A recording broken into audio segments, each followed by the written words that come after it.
Welcome back to the Act Two podcast, a podcast for the real-life working screenwriter. I'm Tasha Huo. And I am Josh Hallman. I have my morning deep voice right now, which I really like as my podcast voice. Sounds awesome. As a reminder, Act Two is a network and support group for the everyday working screenwriter, of which this podcast is just one of our many initiatives. So thank you for joining us here. Please remember, you can subscribe to the podcast so you don't miss out on our upcoming topics.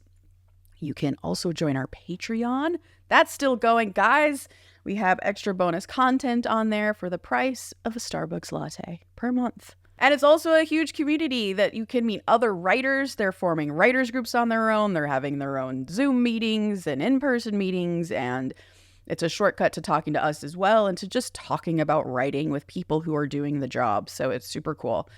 You can also DM us with questions or topic suggestions you might have for either Josh or I at ActTwoWriters@gmail.com, all spelled out, or on our Instagram and Twitter at ActTwoWriters. I'm Story Thursday on Instagram and Tasha 3.0 on Twitter. I'm Joshua Hallman on Twitter, Josh Hallman on Instagram. Ba-ba-ba. You know how you just said about the price of a latte at Starbucks? So my mom is currently in town and she can only drink McDonald's coffee. Right, I remember you said that once. And so this morning she was like, honey, I need my McDonald's coffee. And I was like, I can't go this morning, Mom. I'm going to order it on Uber Eats. So I pulled it up, and just for a medium coffee, would you like to know, after the delivery fees and everything, how much it was going to cost? What? $13. A medium McDonald's coffee. And I said, no. And I just closed the app and I was like, just drink the coffee in the house. You're not drinking it. And how did that go? She made my wife take her to get coffee. Also, I should clarify, it's not that she can't drink other coffee. It's that she will not drink other coffee. That is correct. She hasn't gone into the process of the brewing at McDonald's as though they are like a barista on the corner of like the artisan coffee. That's exactly McDonald's. Right. Like, Mom, it's McDonald's. She's like, the temperature and the beans. Like, Mom. Can I just say one small tangent from there? My brother, I've always thought, has been a huge coffee snob, and I kind of made fun of him for being a coffee snob. And then I found out that I'm the asshole because it turns out he was drinking coffee like a normal human and then would get sick from Starbucks coffee. And then he found out that it's because there is a trace amount of mold that gets ground into the beans in certain like high yield places like Starbucks or other like big coffee places, which is why he drinks like small, what is it called? I don't know anything about coffee, like small press coffee, whatever. Yeah. He's like artisan coffee. He has to drink that because they're small batch. That's what it is. Small batch coffee, because then it doesn't have the mold in it, or is less likely to have that mold in it. So I'm the asshole. He was getting sick. And so, you know what? God. Maybe your mom has found. Okay. Well, McDonald's.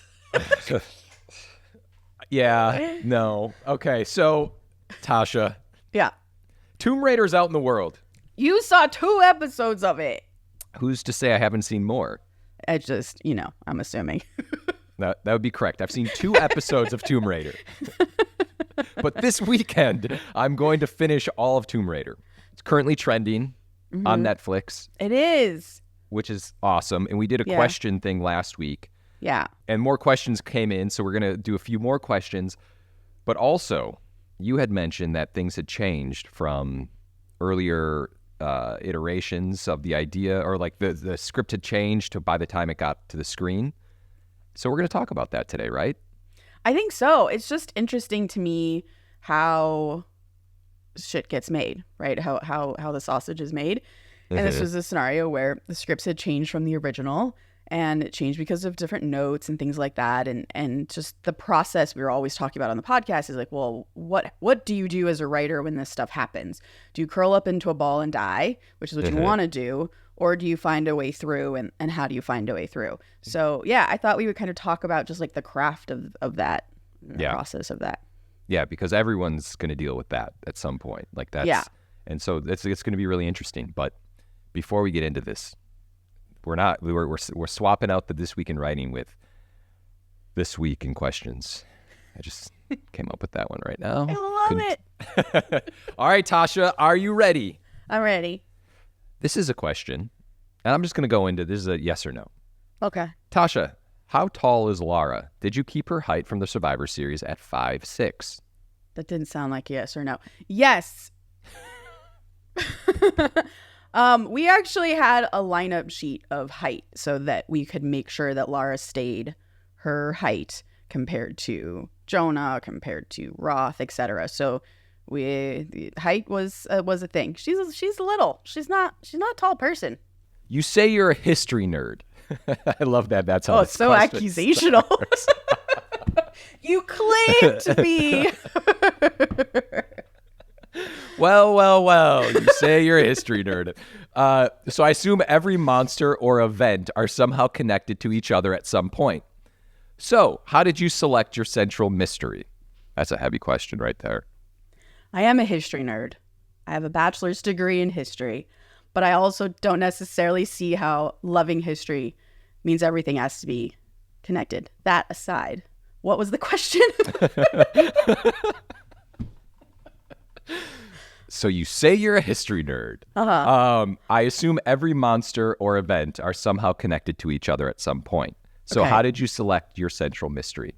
Those are almost two different. Are those two different questions? They're kind of two different things. Everything is connected in the sense that season 1 is one story. It completes one adventure in full. And then how did I choose it? This may not be an answer people like, but I'm half Chinese and I have been fascinated by Chinese mythology for a while and have been trying to find something to do in that world. And because I got to create this show and I could do whatever I wanted, that's what I did. Why would someone not like that?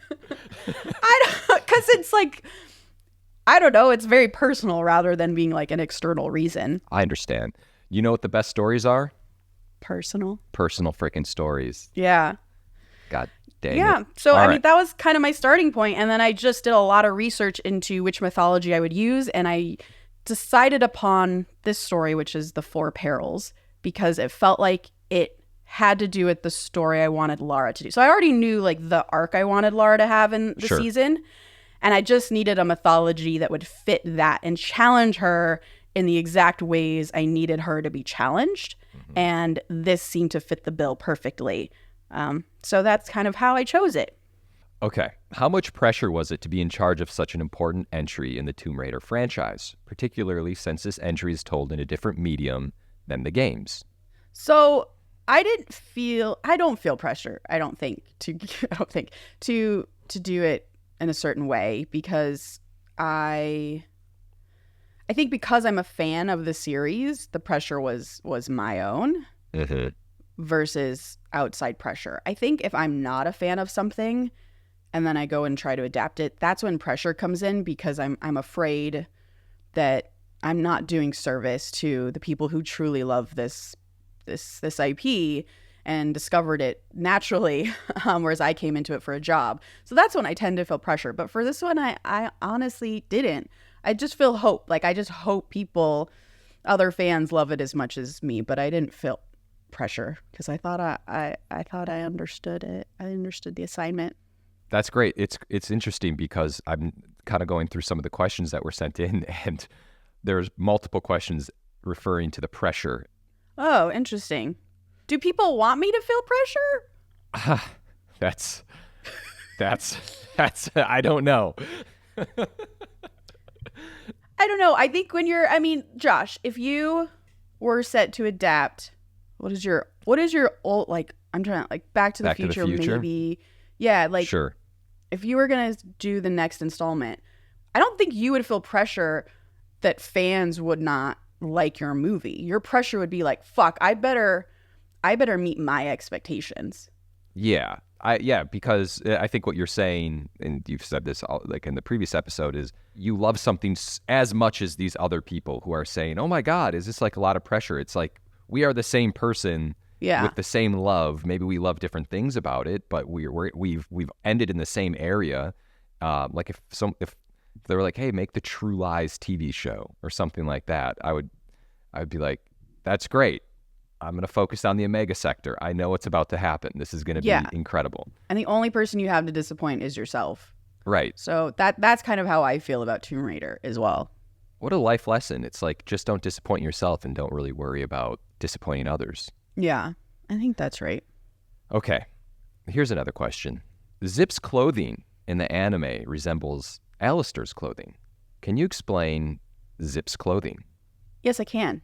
The way that we thought about Zip was someone who was, again, very opposite of Lara.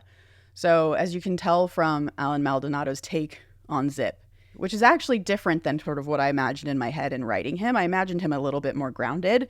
But as soon as Alan stepped into the booth and sort of had his take on Zip, which was a lot sort of brighter with more, I guess, like attitude and swagger, I was like, oh, like that's a really interesting version of him, and also fits so much better as a juxtaposition to Lara, who's a bit flatter and a bit drier, and a lot of her a bit flatter and a bit drier. Mm-hmm. And so in terms of his clothes, that just seemed to fit his personality. This kind of bigger than life.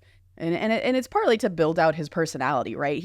Right. Lara is the hero of the show. So you do what you can to make the other characters shine in the moments that they have, because you're really following Lara and these other characters are supporting her in that path. But we're not going to have an episode about Zip. Maybe in the future once we've established the show, but certainly not in season 1.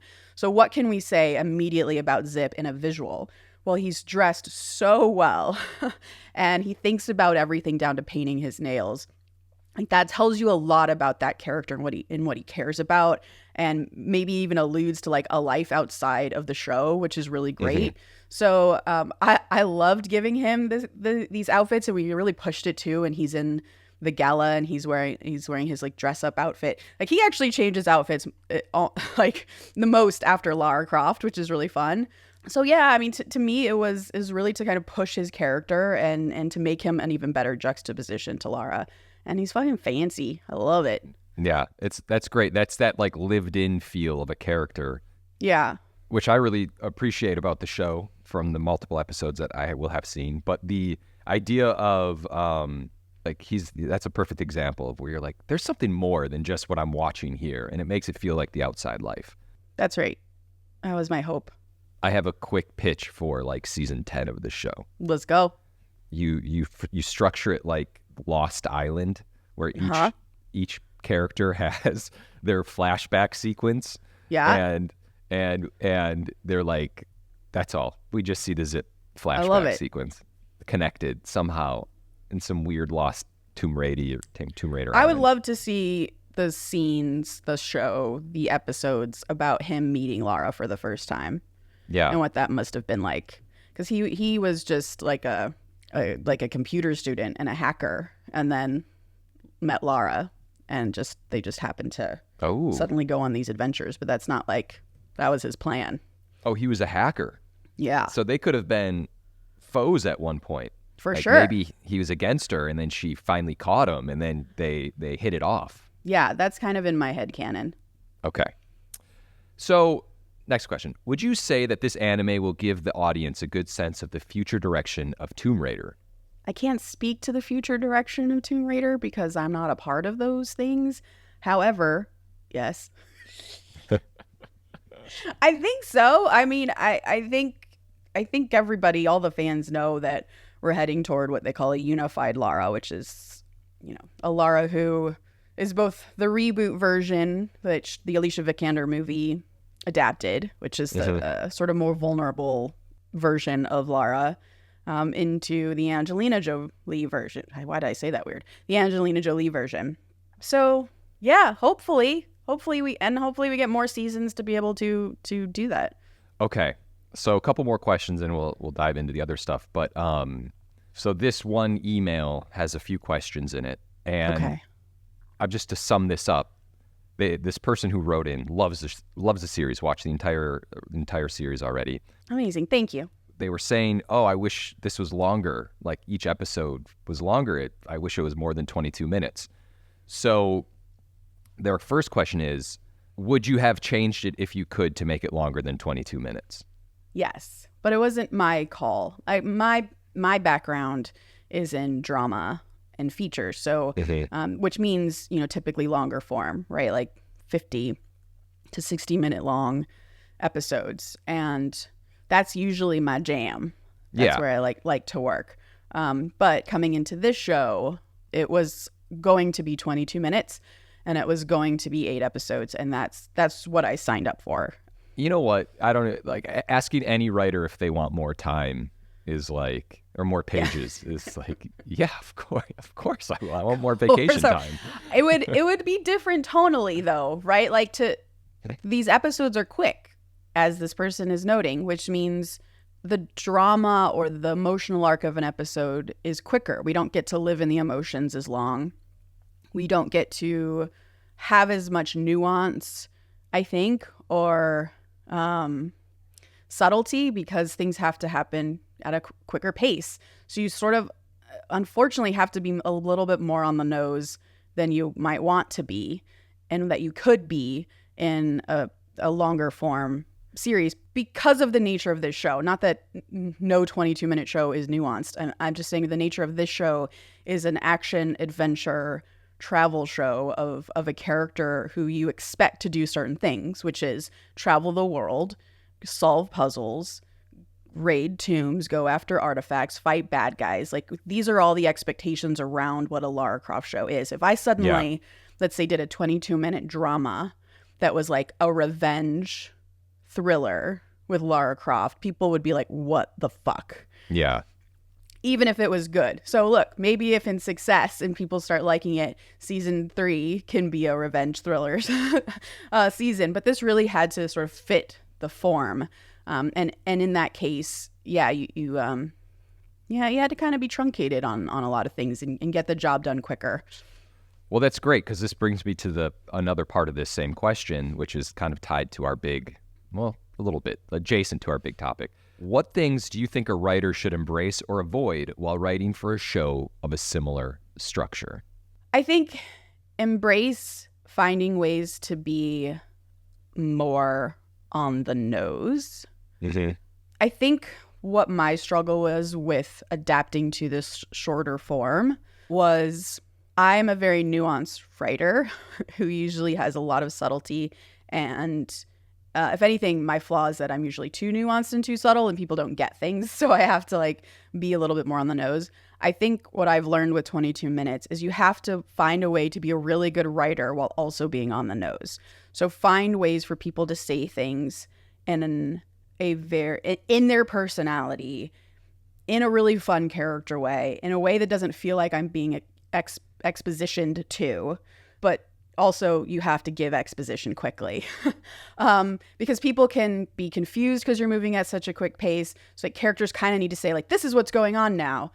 This is what's going on now. And they have to kind of keep saying that to keep that pace going and to keep people not confused. So that, I think that sucks about 22-minute, but is definitely something I wish I'd started doing earlier. Yeah, it seems like a skill that to have that ability to be like, I'm writing in this very short form, because that's not easy to do.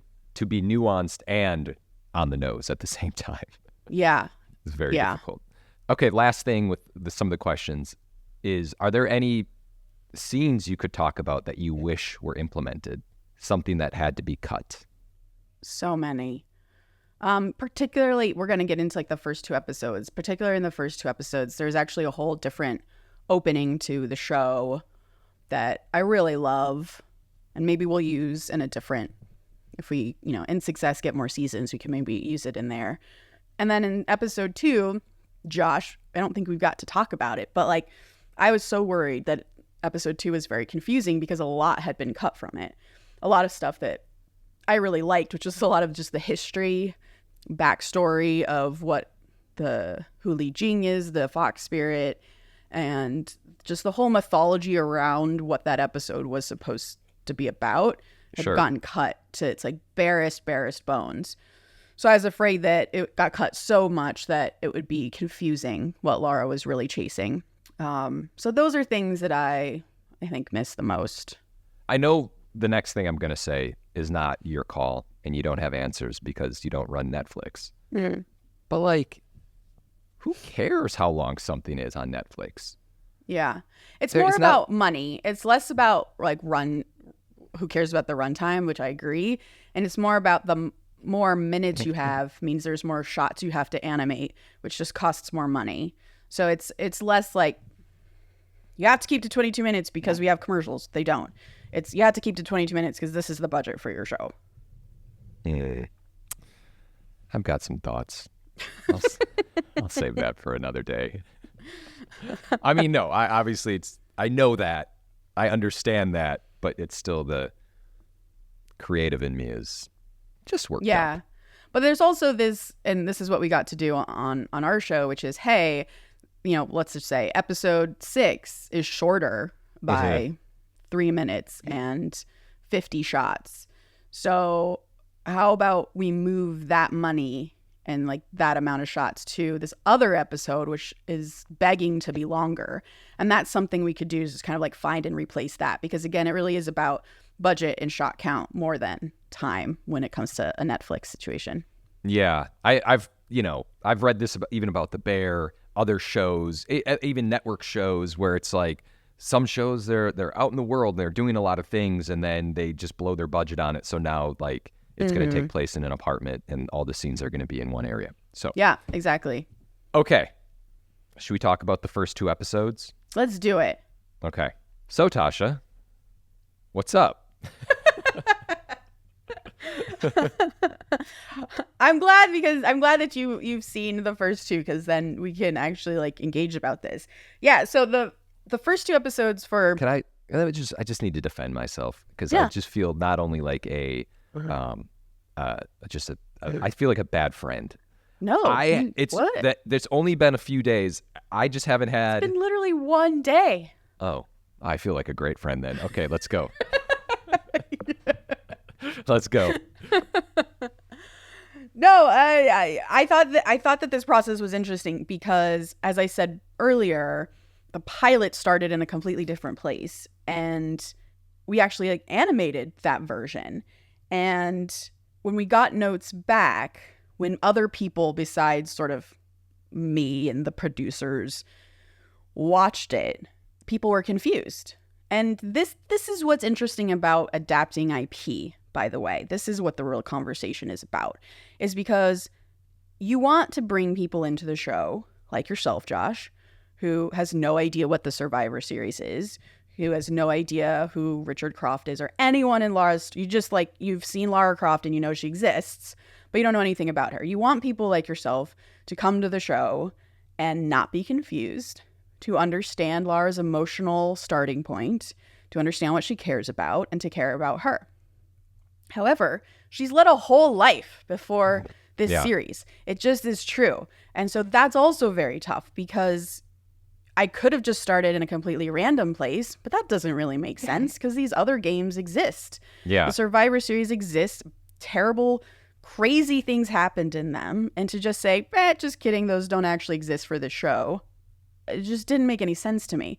So how do you balance needing to bring in this backstory with wanting to bring in new people who don't require hours and hours and hours of gameplay to invest in your show, which is important? And that's sort of what? Now you just keep saying Survivor series, and I don't think I've told you this, but every time I've read about this, like Survivor series, all I can think about is like wrestling. That's it. Survivor series. That's all I've thought about this entire time. Like, I didn't what even the hell? flag that. Yeah, I mean, listen. Apropos. Sure, I was at the 1996 Survivor Series in Milwaukee, but whatever. Okay, sorry, keep going. Yeah, so the original starting point was actually inspired by Mission Impossible. Lara Croft was climbing this mountain, and I remember. It's cool, right? And then I showed you because I was like so happy with the Mission Impossible bit. Yes. And like the camera tilts, and you realize Lara is actually horizontal. She's actually like upside down climbing this mountain, like freehand. which was so fucking cool. And as she's climbing, you can tell that she's climbing to get rid of the sort of voices in her head or the bad memories. And it's in a lot of ways a metaphor, right? She's climbing actively away from the things that are on the ground trying to get at her, the bad memories from the Survivor series. And as she's climbing, she has these mini flashbacks where you can tell that trauma has happened. So it's just like little mini blips of the Survivor series so that someone like you can understand, like, oh, okay, like she saw someone she loved die. I don't need to know who that is. I just need to know someone she loved died. Oh, that's terrible. And that makes her falter as she climbs this mountain. And she gets to the top. And originally there was a little mini flashback as she's at the top of this Italian Alps. And it's just her as a little kid climbing this same mountain with her father and Conrad Roth, her mentor. And they carve their names into a rock. And so we see adult Lara now like wipe off some snow from a rock and see the carved initials of her and her father and Conrad Roth.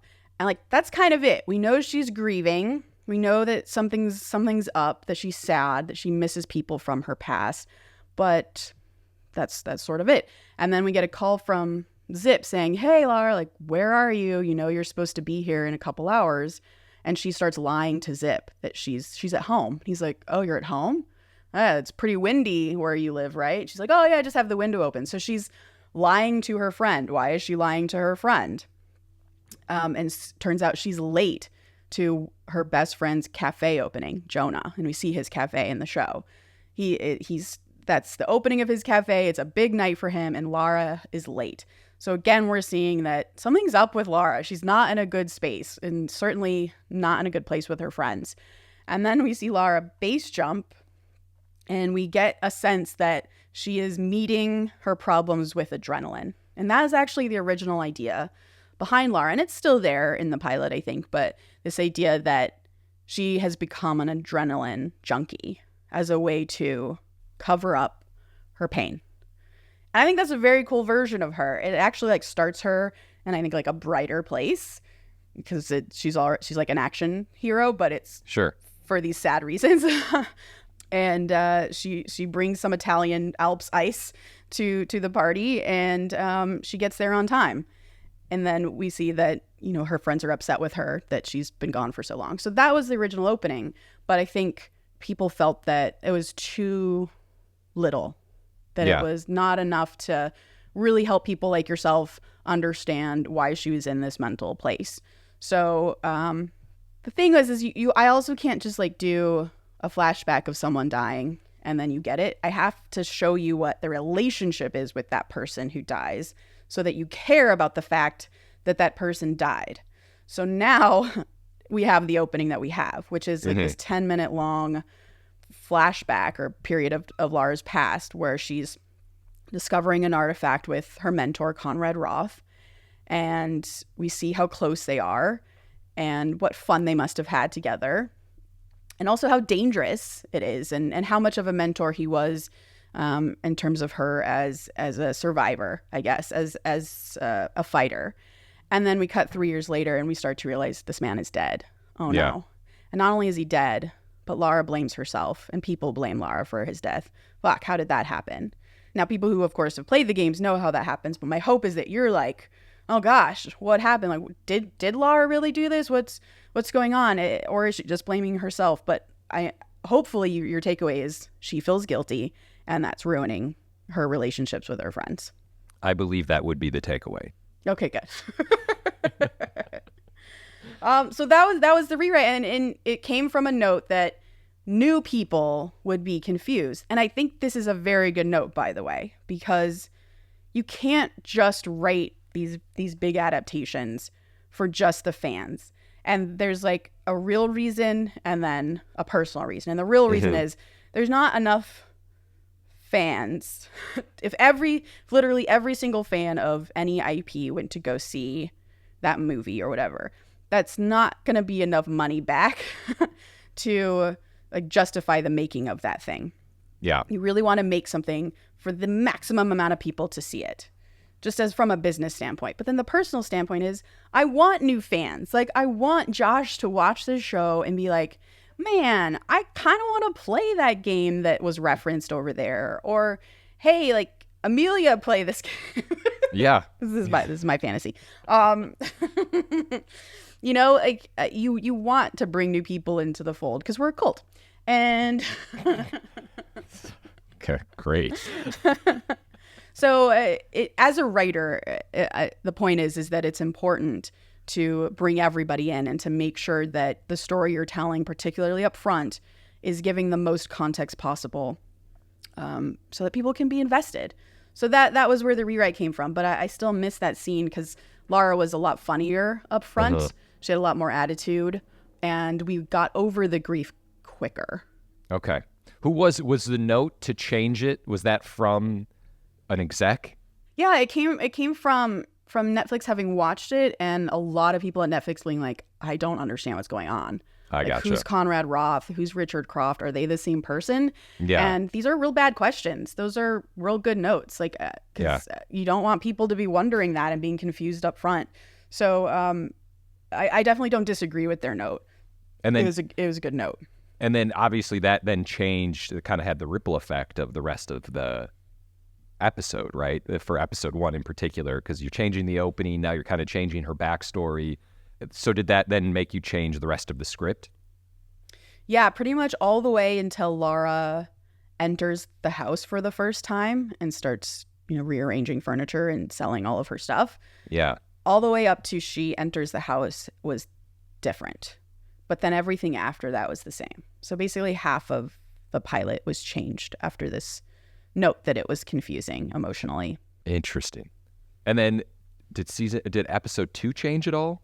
Were there any major changes in that from like where it started? Yeah, episode 2. I should also say another note that I got on episode 1 was that it wasn't exciting enough, which like hurt me. Yeah. So there's a cool fight. It's one of my favorite fights in Croft Manor where she has the knife on a rope. Mm-hmm. That was added later because the fight that was originally there was more of like kind of just like a fist fight, just kind of like a little martial arts fight, and it just didn't feel big enough. And so another Netflix note was like, hey, this is fucking Lara Croft. Like, let's go big. Let's make this first episode as epic as it can be, which was really when I realized, oh, Netflix, it loves this show and wants it to be the best it can be. Because usually, by the way, guys, you're not getting that from a studio or a network. You're getting the opposite. You're getting, can you tone this down? This is too expensive. Can you bring that budget down? And instead it was like, please make this feel bigger. So that was another note that was meant to be addressed in the pilot, which I think we succeeded. That made the world feel huge, seeing her in the past in Chile and Peru and all of that. That was super cool. And then in episode 2, I just wrote too much, guys. That episode was originally, I'm gonna pull up my first writer's draft of this episode. I bet you it's gonna be like 75 pages. Oh, it's not as bad as I thought. 24 pages. Oh, 24 pages. So that's nothing. Not that bad, but it had to get down because, as I've said before, it's because it's a 22-minute show. It's not actually similar to live action where you can kind of bet on one page per minute. You actually kind of have to do, if it's a 22-minute show, your script should be like 18 pages, maybe even less, because the action takes so long to animate and other things that you don't expect, dialogue, etc. It takes so long to animate on screen that you actually need to leave yourself more time. So 26 is actually pretty long. 24 is actually long. And originally, there was this whole story about who the fox spirit was, and it really built out this idea that she was demonized by history, which is true. If you read about Dachi, she was considered a fox spirit who corrupted the emperor. There's all these really great stories about how this evil woman who had been a courtesan, a fancy courtesan to the emperor at the time, would corrupted this very nice emperor, and soon they were like having people go barefoot and walk across ice until their feet were frostbitten and fell off, or she would like torture people in front of him and they would both get off on it. She's just this evil person. And my twist on the story is actually, what if she wasn't? Because this emperor did bad things and they needed to blame it on someone else besides him. So they blamed it on this woman who he was with. And what if Lara learned a lesson in that story as she discovered, oh, that history doesn't tell us the truth? That the more I dig into this story about Dachi, the more I realize she was actually a hero who saved China, not destroyed China. And to me, thematically, that was related a lot to what she needed to learn about Conrad Roth and her father as well, which is that these men whom I hold to high esteem, there's actually more going on with them.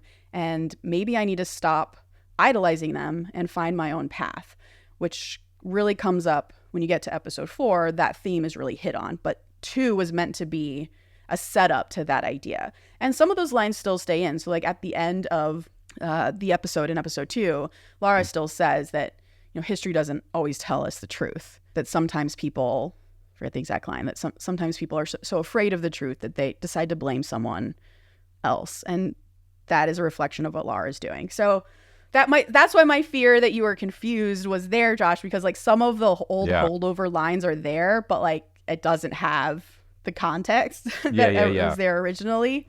Did you have to adjust? Did you have to read other examples when you were starting to like write for 17 to 18 pages and you were like, okay, this is going to be an episode? Like, did you have to look at other examples to understand how to approach it? I don't think I looked at other examples so much as I needed to take a step back from my scripts to really almost like re-break them. To be like, okay, wait a second. What am I trying to say? And what is fat here?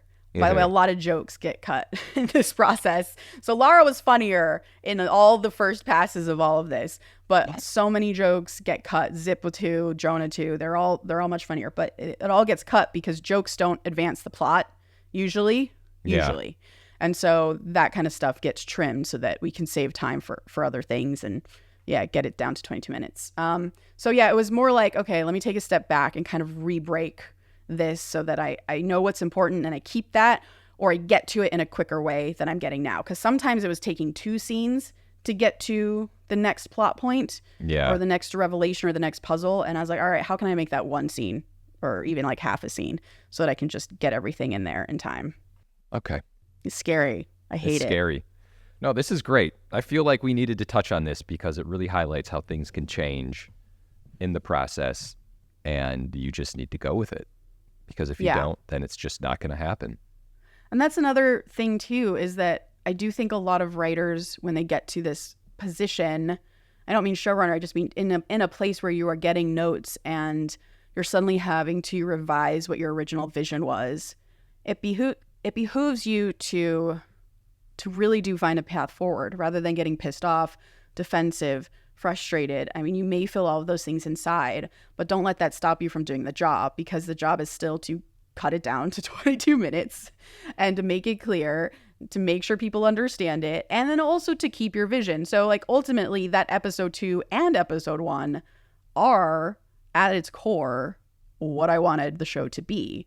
It's just approached differently so that certain notes are hit and everyone's happy and everything makes sense. So I hear a lot of writers burn bridges with producers, which means they don't get the next job and the next job and the next job because they are so difficult to work with. And being difficult to work with is simply this. It's not taking the note. It's also, and again, we talk about this so much, it's also being able to take the note and then do something better and unexpected. There was a Netflix exec who watched the first 2 episodes with me this week. And she was someone who had been on the project earlier, had been a part of giving that note on episode 1 that it needed to change. It needed to be bigger. It needed to be clearer, blah, blah, blah. And then she kind of left the project and she hadn't seen the final version of episode 1. And after seeing it, she's like, oh my God, not only did you hit the note, but you exceeded my expectations of what that note could look like. And that's also the important part of the writer. And that's where your vision comes in.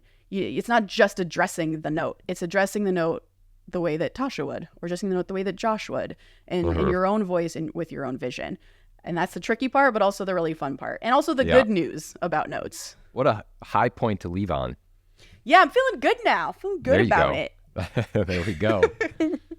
There you go. All right. That's it. That's it. Watch more episodes, Josh, and tell me what you think. And then tell me what your favorite episode is. 1 and 2. I will. I'll watch it this weekend. All right, awesome. Quote of the day. Quote of the day. Self-consciousness is the enemy of all art, be it acting, writing, painting, or living itself, which is the greatest art of all. Ray Bradbury. Please remember to rate and subscribe. Follow us at ActTwoWriters for more awesome writing stuff. You can follow me, Tasha, at Story Thursday on Instagram or on Twitter at Tasha 3.0. I'm Joshua Hallman on Twitter, Josh Hallman on Instagram. And as always, the Act Two podcast is a production of Act Two, a network and support group for the everyday working screenwriter. This episode was edited by Paul Lundquist.